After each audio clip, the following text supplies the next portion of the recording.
All right, time to recap this Peavey Mace now that all the parts have come in. So on the other side of this board, you can see that the traces are pooled with solder. I need to see, this one's that cap I'm going to change first. I need to remove some of that solder and bend the lead up so I can poke it through. But the best way to do that on the other side is to snip and straighten first so I can push it down and out. Otherwise, I'm fighting against myself the whole time. So I'll start with this 10 microfarad.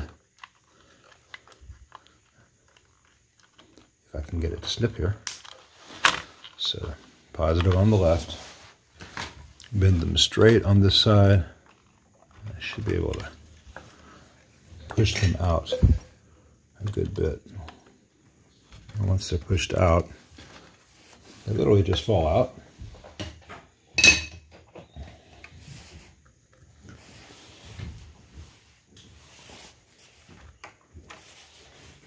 Then I've got to remove the excess solder from where they were and then put the new one back. This is not going to be a long video.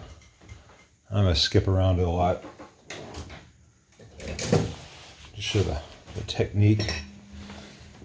You saw the before, then I'll do the after. So pull that up. New capacitor. Just kind of eyeball it. Give it a little bit of a bend at each end.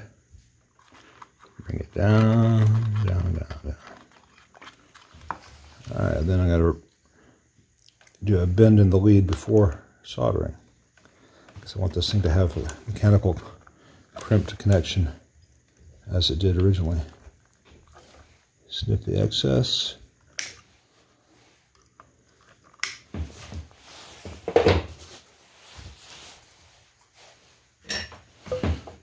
Resolder. Being generous, making sure it's all heated well so don't have a cold solder joint. All right, that's one down. Just got to repeat the process with all these others.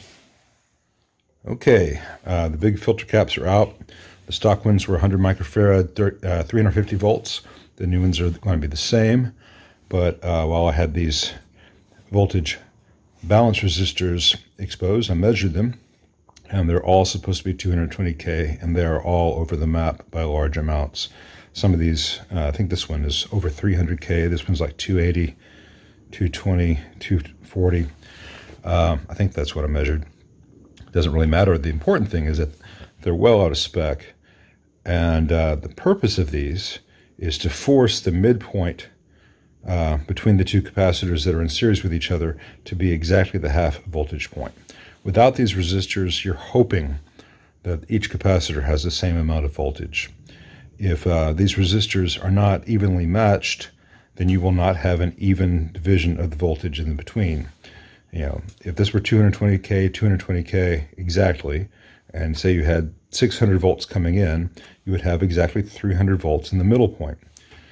But if this were to be made, say 100K and 300K, then instead of an even division, you would have a quarter division. So there would be, I should have chosen a different example. I could do math in my head. You'd have a quarter of 600 volts on one capacitor and 3/4 of 600 volts on the other capacitor. And 3/4 of 600 volts is more than 350 volts. And so the 350 volt rated capacitor would die. Even worse than that, if one of these resistors were to open, you would not have any balance at all. If one of these resistors were to short, then that cap would be shorted out, and the other cap would get the entire voltage, which would be higher than 350 volts its rating, and that capacitor could burn.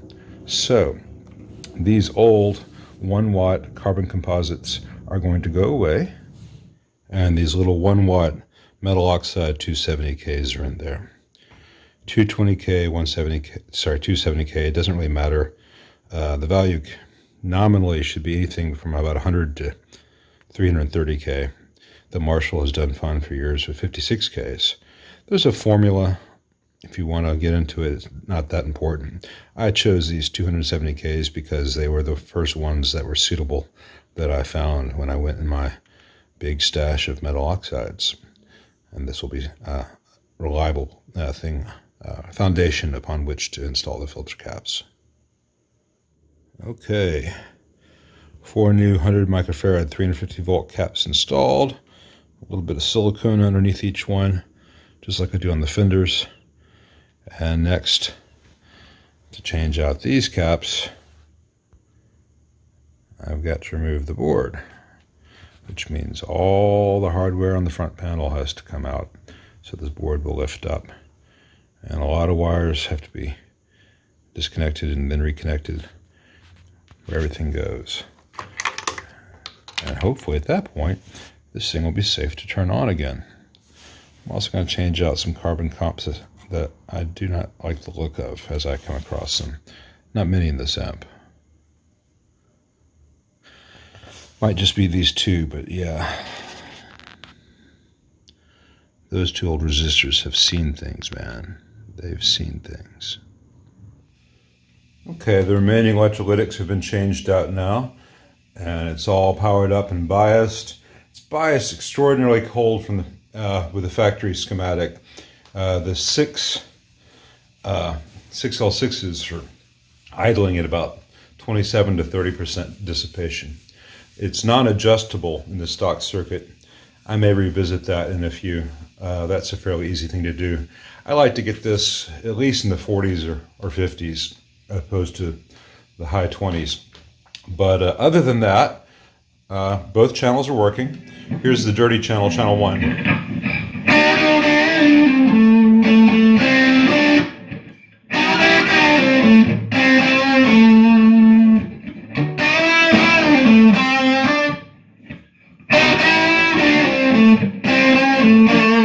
It sounds like the 70s.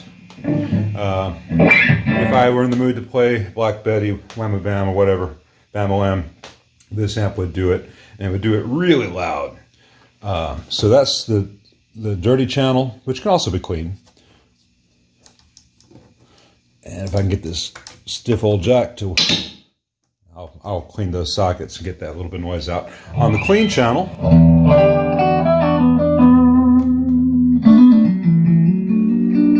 it's got a real strong mid. I'm going to turn that down a little bit for this.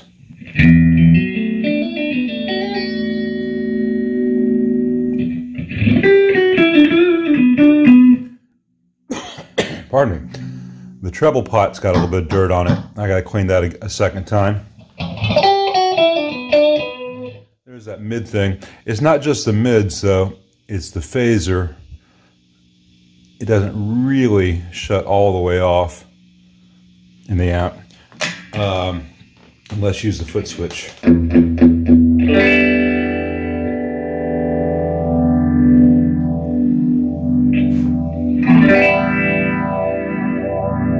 But it's a cool sounding phaser. Let's have some fun with it.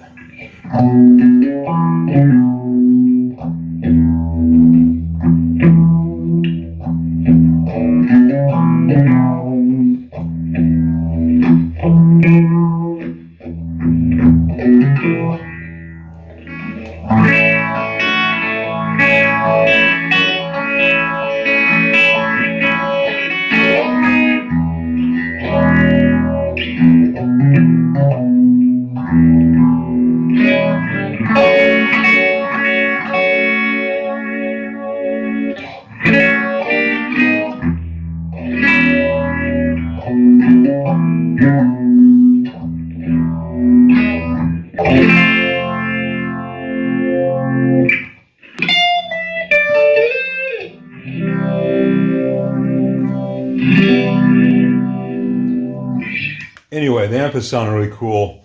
A lot of very nice sounds in this. It's about a 3-trick pony, but you know, there are tricks we all know and love. So I'm going to try to clean out that treble pot a little bit more, get that little bit of out of it, and see if I can adjust this non-adjustable fixed bias and just warm things up a little bit. I don't want the tubes to run too hot. With there's a lot of current in here with 6L6s, but I think we're very close to this sounding great for the next 20 years.